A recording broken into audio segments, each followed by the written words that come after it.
चलिए दोस्तों, आशीष यादव अभी तुरंत लेके फिर से एक गाना आ रहा है लेके। देखिए दोस्तों, किस यूट्यूब चैनल से गाना को रिलीज किया जाएगा, सब कुछ बताने वाले हैं, तो वीडियो को लास्ट तक जरूर देख लीजिएगा। ये गाना बहुत ही कमाल की गाना है, जिस गाने का टाइटल को आप लोग को दिखाने वाले हैं।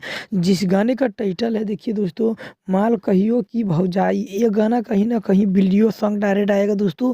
किस यूट्यूब चैनल से आएगा, इस गाने को देखना चाहते हैं तो आप लोग प्लीज़ दोस्तों चैनल को सब्सक्राइब करना नहीं भूलिएगा। चैनल को सब्सक्राइब करके वीडियो को लाइक कर लीजिएगा।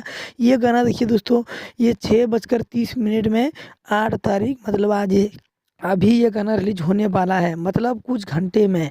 ये एडीटी म्यूजिक से गाना को रिलीज किया जाएगा। एडीटी म्यूजिक जो कि यूट्यूब पे इसका ट्रेलर आ चुका है दोस्तों। ये गाना कहीं ना कहीं बवाल रहेगा दोस्तों। ये गाना 1 से 1.5 घंटे के अंदर में रिलीज हो जाएगा। चलिए दोस्तों, 6:30 है इसका डेट, मतलब 6:30 में गाना को रिलीज कर दिया जाएगा, एक 1-1.5 घंटे के अंदर में। चलिए दोस्तों, जानकारी कैसा लगा आप लोग कमेंट करके जरूर बताइए। इस गाने को आज प्यार